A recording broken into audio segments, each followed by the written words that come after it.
Hello, everyone. Welcome to William and the Magic Box. Today on our show, we are going to have Edgar. Edgar is from Spain, but he lives in London, in the UK. So let's see what Edgar has to say. Enjoy the interview. So, hello, Edgar. How are you? I'm okay, and you? Very well. Thanks so much for taking the time today for the interview. Thank you. No problem. Thank you for inviting me. So, tell me, how's your day going so far? No bad. It's all right. All good. I just left my sons in a birthday party, so I'm alone at home. Oh, really? Oh, my God. But it's his birthday party or somebody else? No, somebody else. It's a friend. That's amazing. Yeah. And where are you from, Edgar? I'm Spanish. I was born in Canary Islands, but then when I was 6, I moved to the mainland, and then when I was 22, I moved to London, and I'm here. I see. And where's about in Spain you were based before? It's a town called Sanlúcar de Barrameda, south in Andalusia. I see. And tell me, what do you like the most about living in London? Oh, that's a complicated question. I don't know. I don't even know. I just came here because of music, but my life changed a lot. I came here to become a DJ, but then my life completely changed. And what I like of London, I don't know. I like England in general. Yeah. I mean, I sometimes miss my Spanish south weather, but it's all right. Today's very hot, so it's all right. Amazing. And what do you do for work for living, Edgar? Well, I'm a personal trainer, and also I'm a self-coach. I'm a self-esteem coach. I don't know. I like to call myself. You cannot call yourself a psychologist because I don't have any academic studies. But I spent 11 years of my life studying psychology individually, not in academy. I So, see. but obviously for legal reasons, I call myself life coach. But I mean, I'm a more self-esteem, confidence coach. Say that. I see. And tell me, how do you combine both, like as a life coach and also a personal trainer? Yeah. Well, I mean, when you train people, you realize that, well, not all of that, not all the trainers, but I empathize a lot with my clients, and you ended up becoming a conciliar for them in some cases. Some people look for training because their life is sad or stressed, and you are there for just training them, and also they tell you your problems and stuff. And I realized that I was good, and I like to listen to them and try to help them also more than physically, if that makes sense. I see. You know what? I'm seeing your name here on the screen, and actually your surname Silva. I have Silva as well in my surname. I know my wife told me that you might be. My wife is Portuguese, by the way. So he might be from. He say from Angola, no, like or something like that. I don't know. Mozambique, Angola, Brazil, Portugal. All the colonies. Yeah. So I'm from Brazil. I'm from Brazil. Yeah. My wife is she's Portuguese, and but funny enough, we did a DNA test, and I got Portuguese, 50% of Portuguese. So. That's amazing. And where's about in Portugal she's from? She was born in New Jersey because their parents were immigrants, and but then she moved back to Portugal when she was 6, and she's from Coruche. I lived in Porto for a few years before moving to London. It's a bit more south. It's in the middle. It's 60 kilometers from Lisbon. It's called Ribatejo. I see. Yeah, Silva is a very, very Portuguese name. When I saw Silva, I said, oh, maybe he's Portuguese, or maybe you could be Brazilian as well. I didn't think you could be Spanish. No. From my mom. My mom got Silva. I see. Okay, Edgar, so during the interview, I'm going to explore a bit more about your life and also about your journey so far, okay? Okay, fine. But before we start our journey within the Magic Box, I would like you to tell me something interesting about yourself, or maybe something that not many people know about you. I don't know. There's a lot of things that people don't know about me. Or something interesting. Tell me something interesting about yourself. Well, I don't know. I really like I really like psychology. I really like to study the people's mind in a good way. And I also like alternative history. I study a lot the history of the Templars. Wow. In my way. And also I like religion. I'm not religious. I believe in God. I'm not have any sort of religion by religion belief, but I also fascinated by religion. I know about religion, the history of religion, Okay. and also I know the occult, and I read a lot about the occult and astrology. I mean, my wife is she's very good in astrology. She's a painter, but she also is really good in astrology. So that's more or less how I think people don't know about me. Astrology. She's good at astrology. She's very good, yeah, but she's always very reluctant to read other people's chart and tell people about themselves because she also believes that she doesn't want to mess up their karma. But anyway, she's very good. She's Amazing. I love astrology as well. I don't understand much about astrology, but I love astrology because it says a lot about our personality, around people that we connect with. I think it's really great, and I'm very fascinated about astrology for sure. very interesting. It's very interesting. Very, very interesting. Edgar, are you ready to go on a beautiful journey through your memories in life and share your point of views? Of course, no. Amazing. Welcome to William and the Magic Box. So I have here my best friend.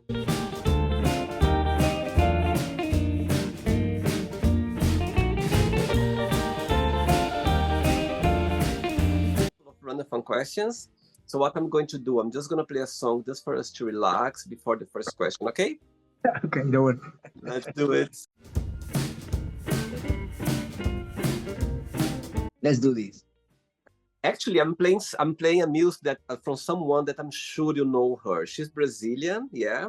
She's still very big in Brazil, but in the 90s, the 80s, she was very big as well. Xuxa.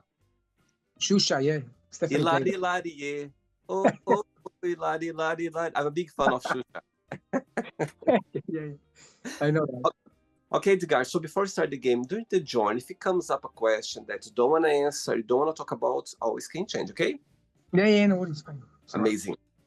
First question is, when was the last time that you cried and why? So yeah, I mean, I cried in the car not long time ago. I don't remember really particularly. Maybe I was thinking about the past, about like how hard it's all what's going on. Sometimes my son asks me, Daddy, you cry? Because obviously my wife cries a lot, especially now that she's pregnant. But that's more or less what I remember. So you have 2 kids now, and you're gonna have the third one. A third one, yeah. I got 2 boys, and I'm gonna have a girl now. Oh my God! So how old are your kids so far? 8 and 7. Oh, sweet, sweet, amazing. So tell me, so far, what has been the most meaningful lesson you've learned from your kids? In terms of psychology and stuff, which I like, you learn from your kids that nobody's perfect, and our parents. I don't say all of our parents, but let's say like the last generation or few generation before, always parents think that they know everything, and we know more than our child, and emotionally they probably know. Yeah. They are very emotional. Also, you need to let them express their emotion, and I learned for them that I make mistakes, and I have to, and it's very important to apologize to your sons when you make a mistake. Amazing. Wow, good one. Yeah, I think learn a lot from kids. I think being around them, sometimes you find yourself going like, oh my God, it's so interesting to get this message from them. Yeah. No, I mean, it's you have deep, if you let them talk and open themselves, they have very deep and interesting conversations. Amazing. Next question, let's do it. It's weird when it comes. Next question is, what things do you consider to be relationship deal breakers? Oh, but you break the confidence, cheat, being disrespectful, distant, things like that. All the things I have experienced in my relationships, I guess. No, obviously.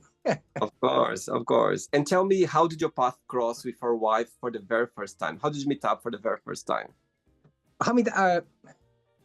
I was in another Spanish friend for a pizza in Stock Newton, and she told me, let's call Stephanie. They were studying together in university, and I met her, and that's it. That night we talked, blah blah blah, and the next few days we started dating, and since then I'm with her. That's amazing. Oh, wow. Wow. What's the biggest difference between both of you and the biggest similarity? Wow. The biggest similarity between me and Susan. We got very strong character, both of us. Uh-huh. And the difference? When she needs to, she's amazingly organized. All of this, she has done this. She done every furniture in my house. She's amazing. Okay, Uh-huh. the painting, but when really, it's once every month or something like that. It's like, but some of the stuff, like the regular day-to-day basis, is like it's a bit of like disorganized. Let's be I better see. than say disaster, okay? And I like very organized things. I come back I, home, and if I see breadcrumbs on the floor, I go mad. No mad, I need to clean it. Stephanie, like, it's I relaxed. see. She's more relaxed about it. Yeah. Better relaxed. Next question. I'm sorry, I forgot you were dancing. Tell me, before the next question, what do you like the most about being a life coach? To be honest, I don't even like to call myself a life coach, because life coaching and nowadays what they do, people tend to use life coach to progress in their career, financially, and some those aspects I'm not interested in. Mm-hmm.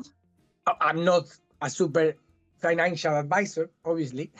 I'm not rich, and I don't look that in my life either. I mean, I would like to get more money, obviously, but not in that aspect. I mean, so I'm not. As I said, life coach is a term that legally I can use to help people. Okay, but Yep. my approach to help people is more like, I like, even though it might sound, I don't know how it might sound, but I like people with depression. Not that I like them, but I want to help them. Okay, Yep. Yep. depression, anxiety, uh, traumas when they were children. Yep.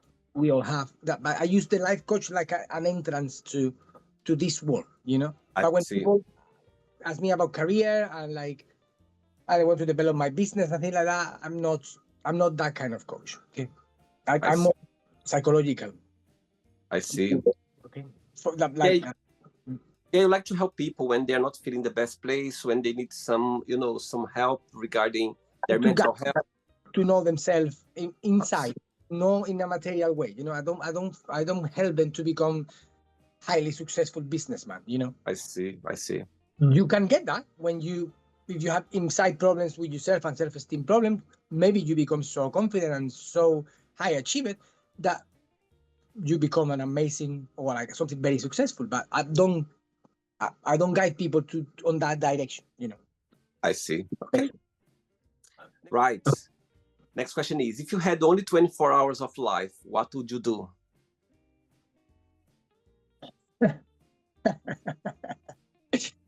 um I will spend time with my family and with my sons. I will talk to them, Mm-hmm.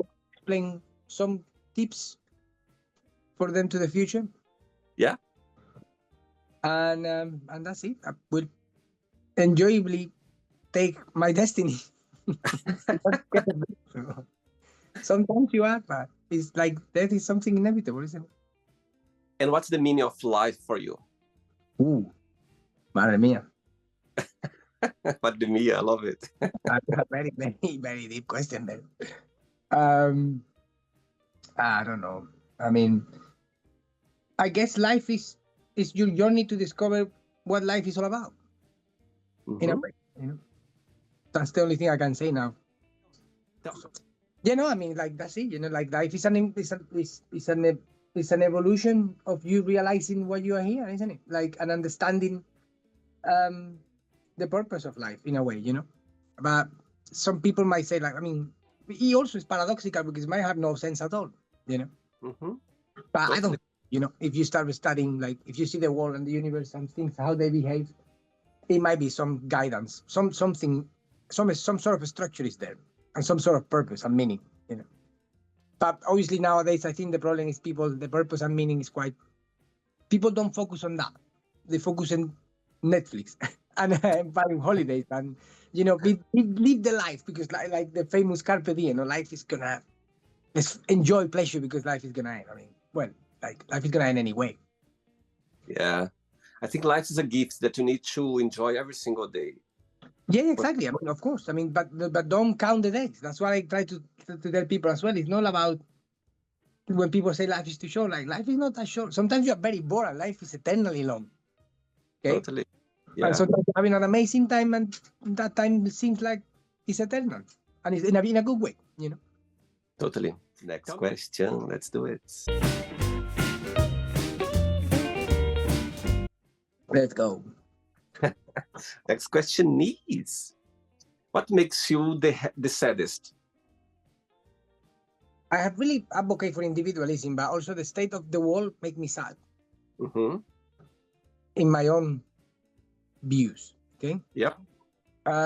Sometimes it made me sad as well. Like I cannot give as much as I want to my sons, but that was obviously in a way my own responsibility as well. But um, yeah, for the last few since the pandemic, my life obviously went a bit harder, no, in terms of business and stuff. You know, we've been okay, but sometimes I feel sad that I don't provide enough for them as I will love to. You know, but I'm fighting. I'm doing that for it. I mean, my problem is I don't like to work for other people, so I need to self-employ myself and find jobs and stuff because I don't last for too long. I lost every single job I had, just to let you know, because I don't like authority. Yeah. I don't like authoritarianism. Authority is different. Okay. Uh, and that sometimes make me sad. Like, am I not doing? It's me self-questioning if I'm doing enough with them or not. I see. I feel sad. Like maybe I'm not doing enough. And the But- opposite of the question, what makes you the happiest? Do you mean it's because those questions are? Forgive me if I say this, but you know, I don't see happiness and sadness. I don't see sadness as something bad. I don't see happiness as something very good. You know, I Okay. think if you, in order to be happy, you need to understand what's very to be sad is. You know, and Absolutely. to be happy all the time it's an impossibility. You know, but that's one I think again if we're going into a bit of like more. Totally. Absolutely. I get your point. You know, like people nowadays is that they are obsessed with like we all need to be happy, and we all but we all portray it in our social media. It's all about Totally. happy, you know. Yeah. It's like likes and this and that, you know. And like, are you really truly happy? I mean, and also, do you really want to be truly happy all the time? Like, No, yeah. I don't think. I think it would be boring if you be happy all the time. I think, as you said, I think all of us we want to be happy. However, sometimes we need the challenge moment, the sad moment, for us to find, to understand ourselves better. And happiness is the small things. I mean, when I come back to work and I see my sons for a long day, that's what makes me happy. Yeah. You know, when they give me a hug and say, "Daddy, I love you," that's what makes me happy. That's it. I don't need anything else. I don't need a big car. I don't need a lot of money. I don't care. It's tiny things that you value what you have, I guess. I mean, but again, I'm in the middle. Okay? I'm not never too sad, never too happy. I say that. Totally. Yeah. I think the simplicity brings happiness every day. You know, as soon when you start to appreciate things in life, I think that's what brings the happiest for sure. Yeah, sometimes sadness is necessary, you know. Like to be sad is I'm not Totally saying enjoy to be sad, but sometimes it's necessary sometimes. Yeah. a step. Maybe. 3 questions left. Let's do it.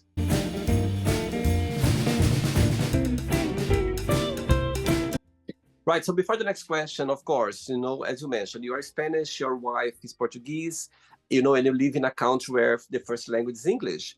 So my question for you is, how do you manage that at home? Like, do you speak more just English? Do you speak Spanish, Portuguese, or Portuñol? How do you kind of manage everything?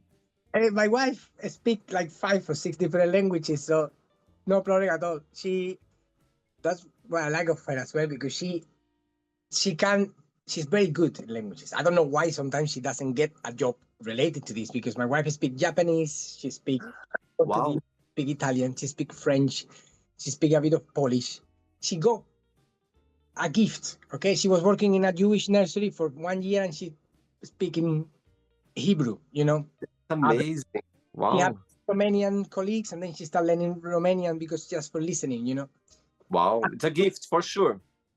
and the good thing with her is like she speak from the accent of the from So when you talk to her, she looked like she's coming from my town, from the south of Wow. Spain. And when she got friends from the south of Brazil, from the north, and she make the accent.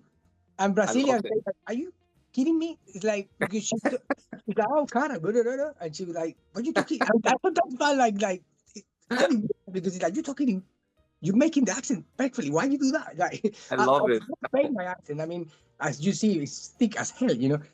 That's one of the things that I always find like my the way I read a lot in English, but I sometimes in terms because I have to deal with people as well as my accent. My accent put me sometimes a bit back because I feel like, oh, I might talk like rubbish, but like No, it's because just, I think accents, they are beauty, a lot of accents. I think there's a beauty behind. I know sometimes we have this a broken English because not our first language, yeah, understand? yeah, yeah. However, it's a beauty behind every accent. I love it when I talk to people and I see the accent. And I know sometimes intimidate us because not our first language. However, it's a beauty behind. That's the beauty of London. We have accents everywhere.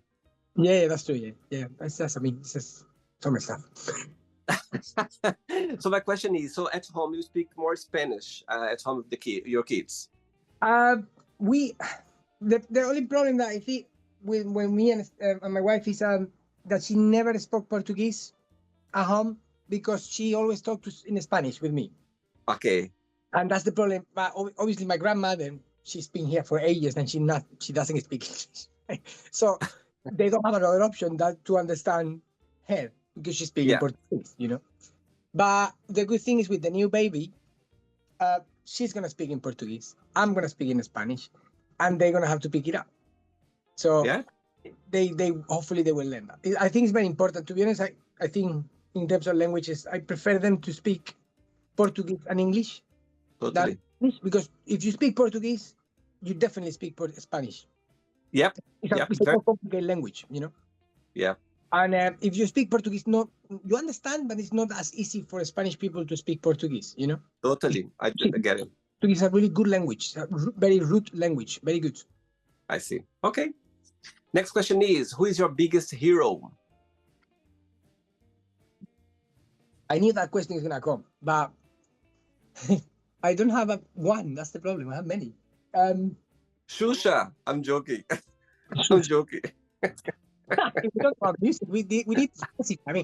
I mean, in terms of my journey of self-discovery and what I am now, I would say a guy called Milton William Cooper, who used Okay. to be an American podcaster from the 90s, 80s, Yeah. 90s.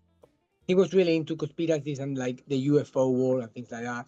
And that guy helped me to start my journey of self-discovery and going to alternative history and things like that. That's one. Then it was Carl Gustav Jung, which is a psychologist from the 1920s, 1940s. He was the creator of something called analytical psychology. Very mystic as well in character. He wasn't he did, I mean, not mystic, but anyway, he wasn't a mystic, but I really like his books. He opened my mind a lot. Then another guy who's called Michael Tesarium, which is he's still alive. And he's also a podcaster and he writes books and stuff.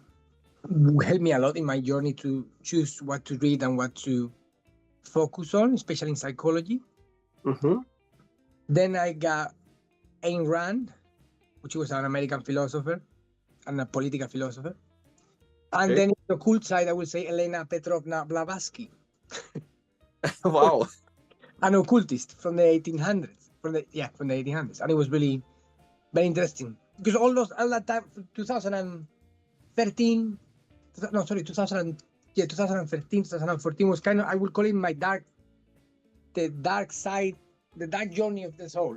In a way, I was in the really, really bad situation, but I also was reading a lot, and I was going out from a dark cave to the light. Let's say that, and all those books and all those people helped me on that journey.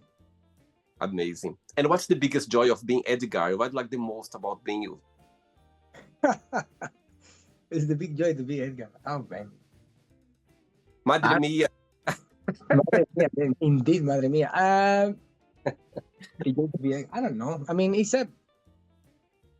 I like to be me, and I Yeah. like to be myself. Let's say that I'm on a journey of discovery, It's like Da Vinci used to say, like, the good thing of learning is I always learning, isn't it? Like, or something like that. If I'm paraphrasing here, but he say like, you always keep learning. You know, that's what I see. We have a problem in society as well. Like people go to university, have the degrees, then they get a job, and that's it. Then I don't need to learn anymore. I buy the best booksellers in the next corner shop. I go to work 9 to 5. I save. I go on holidays. I watch Netflix. I go do my training, my gym and stuff. And that's it. Life is over. You know, I don't believe in that. You know, I like to learn all the time. You know, it's like when I start my journey, I have like 2 or 3 books in, and I got my wife hate me because I buy books all the time, and she doesn't have places to put it. But that's the only thing I say to her. I don't care, whatever it is. I do whatever you want. But books, I find a place. I'm not gonna start buying books. You know, that's for sure. So that's it. You know, that's more or less. I know Edgar better, but in 20 years I will know Edgar way more. Amazing. That's the beauty of life, learning every day. I think when I learn something new, could be anything, could be something very simple. I feel the greatest because we're gonna go without knowing so much things. So I think the little things you learn, or big thing, whatever you learn every day, it's a plus in your life, because that's the beauty about learning, for sure. Absolutely. 2 questions left. Let's do it.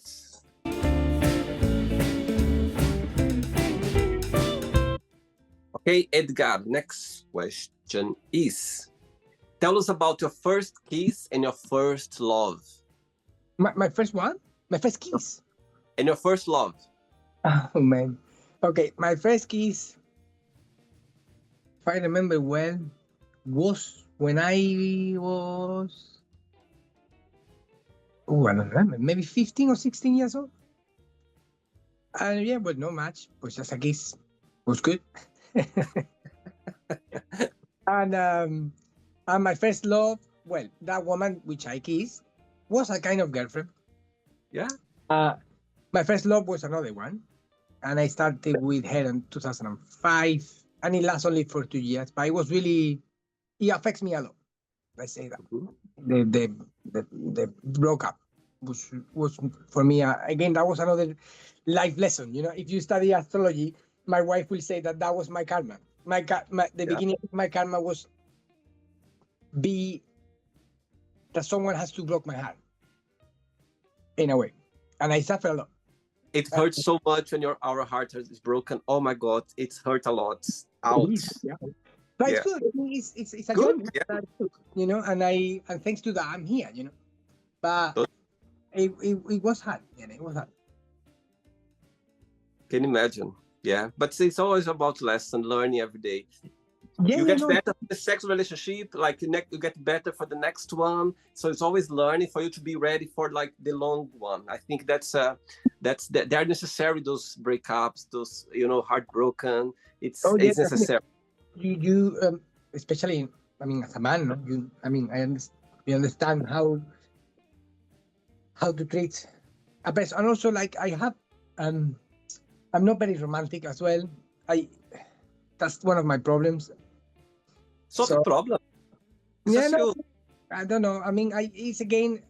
I guess like it's also have to do with your parents and stuff. Like, I mean, for example, my family were never like big huggers or big kissers, or like I didn't have that way of upbringing. It was more strict and more like It's interesting. It's interesting you say that, because for me the same. My parents, I never had a hug from my dad, like never like a proper one. But sometimes can work different. Nowadays, Edgar, I'm so like, if I see my friends, I hug all the time.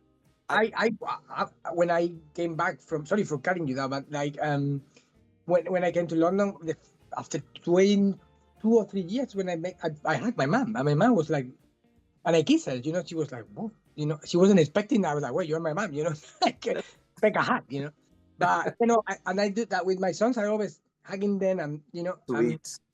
Oh, absolutely, like you change. Let's say we that. change. No, absolutely. Sometimes with what we don't have it, we give them more when you become adult. So I think that's the great part of it, and it builds the person you are today as well. I think everything counts in the end of the day. I think that everything, it's meant to be this way for sure. Yeah. Last question. Ready? Yes, I'm ready. Yeah. How do I say last question in Portuguese? I don't know, man. Stephanie's gonna kill me. I'll kill her. Oh, It's no. it's very It's similar to Spanish. Very similar. última, same as Spanish, no? Última pregunta. Última pergunta. There we go. Let's do it.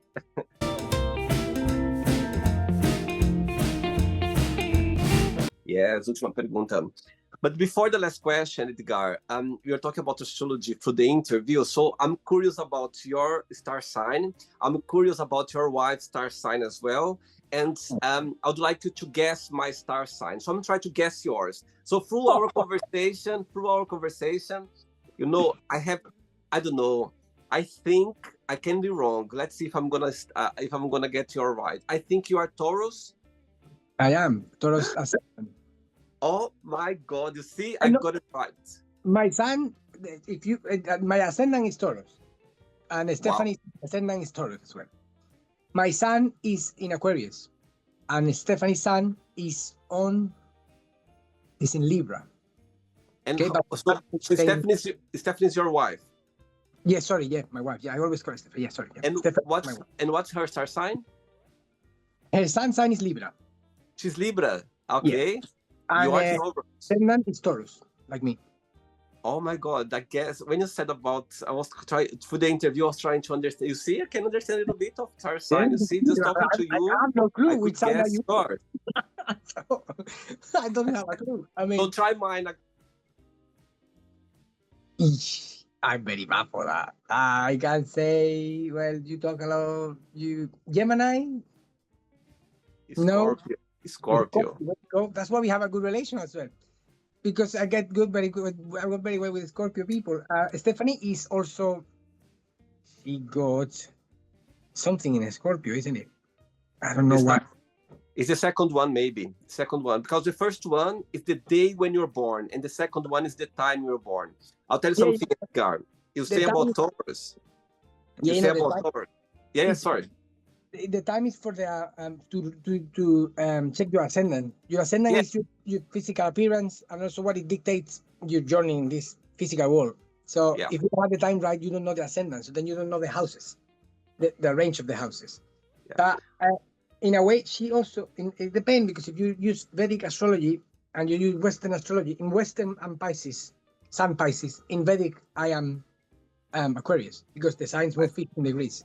So we use Vedic. My wife like Vedic astrology.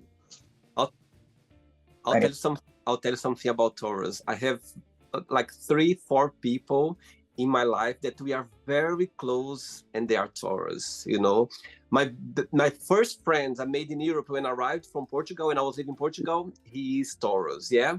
My first love was a girl back in Brazil. She was Taurus. I have 2 more friends that I fell in love with, and they are Taurus as well, and we become friends. So when I meet someone, like when I go out and I meet someone and I said, what's your star sign? And they say Taurus. I go like, we're gonna become friends. Yeah, I don't even know. Like I'm not that best into astrology, but I don't know if it's the opposite of Taurus, isn't it? Is it the opposite or is Virgo? No, the opposite. No, yeah, it has to be. What is the opposite? The opposite of Pisces is Virgo. The opposite of Aries is Virgo. Yeah, I don't understand much about that, like the opposites. Libra, and then I think it might be Scorpio and Taurus are the opposite sign. That's why we are very different. Absolutely, we are very different. My very close friends, we are very different. Like it's very, we get very well as a friend. Yeah, connected, they're friends, but personality, we are very different. Very. But opposite complement each other. Okay. It's not ends yet. Let's play now the word association game, okay? I'm going to give away some words. Just tell one word that comes to your mind. Quick thinking, okay? One word for money. Money. Hello? Family. Love. Life. Beautiful. Fear. Always. Love. Forever. Religion. None. Sex. Always. Politics. Rubbish. Friendship. Forever. Desire. Sometimes. Regret. Always. Success. Sometimes. Wish. That's a long question, isn't it? Wish. I don't know. I would say life. It's the first Okay. thing in my life. Happiness. Sometimes. One word for London. Happy. One word for Spain. Sun. One word for a personal trainer. Success. And the last one now, life coach. One word. You say life coach? Yeah, one word. Learning. Amazing. Let's pretend now. My God, that was very good. You're very good with the word association game. One after another. Ta, ta, ta. It's funny because today I have a session with one of my coaching clients, which she didn't answer the phone. I don't know what happened to her. I need to talk to her later. But I was what you've done is they do that. It's called word association, and you do it in psychology. I love it. And you do it to observe the reaction, the emotional reaction of the person. Okay. The longer you take to answer is because something in your unconscious or inside of you have all regrets or it is affecting that person emotionally. And I see. if you analyze my questions, some of them are very triggering, and I'm not gonna tell you now what, but like it's an exercise that you do in psychology. The longer the person take to answer the question, that question is triggering something in that person unconscious. That's why when you say a few words that I would You see, you're talking. You see, we're talking before about learning. You just made my day. I learned something new. I didn't know that. You see how we learn everything? That's an very that you can do a psychological map of someone asking questions like that, you know, because it's not your rational mind who is answering the question, it's your unconscious mind. And unconscious doesn't mean anything. Unconscious means like we have we have things in us. It's like a second personality in a way, but it still belongs to us. It's us. Yeah. But Yep. when it triggers emotionally, it'll answer for you, if it makes sense. You know, it's like you trigger something within you.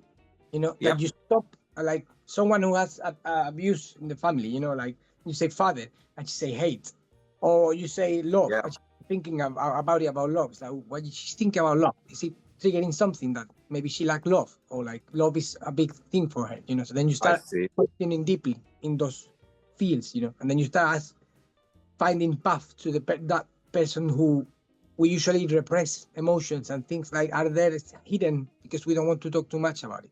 You know? I see. Okay, one more for you. One word for psychologists. Let's go. What word for psychologists? Oh, what? I mean, I don't know. Learning a lot, always learning. Okay. Let's pretend I'm going to meet your wife for a coffee, and I'm going to ask her, define Edgar in one positive word and one negative word only. What should say? She. Oh my God! I can't answer that question. One positive and one negative. One positive and one negative. I don't know the positive, but the negative will be always worry about money. That for sure will be the negative. And the positive, I can't answer that. I don't know what she will say about me. I don't know. Maybe I don't know. It's because if I say something, it's just me objectivizing my own thoughts into her subjective way of thinking. You know, like quick think. One word positive. Quick think, psychologist. Good cooker, good chef. There we go. There's always something positive. I love it. A very good cooker. That's the only thing I know, and she can lie on it, so it's fine. Amazing. Let's play now Edgar in the magic box, and you can ask me a question. Okay, Edgar, you can ask me a question now. Why did you choose me for an interview? Because I knew that you spoke Spanish and Portuguese at the same time. I'm joking. I'm joking. Right. So good question. Good question. What I believe is, all of us, we have a story to tell. All of us, we are interesting. All of us, there is something about us that, when you talk about it becomes interesting and people, they appreciate that. I believe that when I saw your profile for the first time, for the same reason that I invite everyone on the show, there's no reason. I think that when I saw your profile, I saw, I could, but it's true. It's so true because for me, the only thing I check before I invite someone on social media is I just double check if their profile, they are real, if they're not fake profile. Yeah. Mhm. Besides that, if I feel a connection, if I feel like, okay, I'm just going to invite this person, like naturally. And I just invited, there's no like, oh, I'm looking for that. I'm looking for this. I'm looking for this. No, I'm You know, not looking for anything. I just would like to have someone here on the show where they can express themselves. Everyone here has something. Just talking to you, my God, I find out so much thing about you, like in this, 45 minutes talk. So many interesting things about you and about your life and about your day-to-day life. And I think that's the beauty of the show. For example, I don't check much. I'm going to tell you, when I made three notes about you on my paper here. You put your name, Edgar. I put coach because that, and I put education because I saw that on your profile. 3 words. I just put the 3 words. That's it. The rest, it's all about talking. It's all about learning. So my tendency when I invite someone, I don't check too much their profile, their videos, because I love to get to know them during the interview. And that's the beauty of the show. That's what I like the most about the show. So yeah, why did I invite you? For no reason. I just thought that, you could be a person that would accept my invitation, and you're very sweet, you're very kind. You said, okay, let's do it. And guess what? We just made memories. That's it's it. good. It's an interesting. If you go time, it's called. And Carl Gustav Jung is called I probably got it there. It's called synchronicity, and it's when you don't use your rational capabilities to check for something. I mean, it's more than that. It's when you, for example, imagine you are thinking about your mom, and your mom call you. Okay, that's more or less synchronicity. Synchronicity is like an ability that you can Yep. communicate with someone somewhere, regardless of space and time, Yeah. and not thought rationally. So Yeah. this is kind of what you're doing. You are choosing. You're letting your instincts guide you. Totally. Yes. Yes. And it's interesting because you can end up finding very interesting people. Oh It's my good. God. Trust me. I had here on the show over 1,300 people on the show around the world. So imagine how many stories I heard, so many interesting things. At every interview, it's something beautiful, something new. And when I invite people, if they say yes, good. If they say no, good. It isn't meant to be. Yeah, you know what I mean? So that's the thing, So if meant to be, it's good. If not, it's Yeah, just, for nice. example, I don't know if you saw my stories I put last night, my stories. This guy, this lovely man, he held an interview and he was so excited about the interview. He was so happy. Do you know what happened? The first time I invited him, he said no. I said, okay, fine. He contacted me a few months later, said, William, I would like to do the interview. And I forgot about him because, if they say yes or no, I just go next one. I just go for next person. And so when he contacted me back, I even didn't remember him. And when I was checking our conversation, I was like, oh my God, he said no before. And guess what? We did the interview afterwards and he loved it. We had a very good, so maybe he wasn't ready at the time, and Yeah, after a few time, maybe he checked my interviews bad, like that deep way. Maybe he took his time. Maybe he wasn't a good. I don't know. Could be anything. However, we did a very good interview. But the first time we did it, he said no. When I invited him, he said no. And I have other people as well. They said no, or after people so I'm gonna write a book one day about it because it's a great feeling to be here for sure.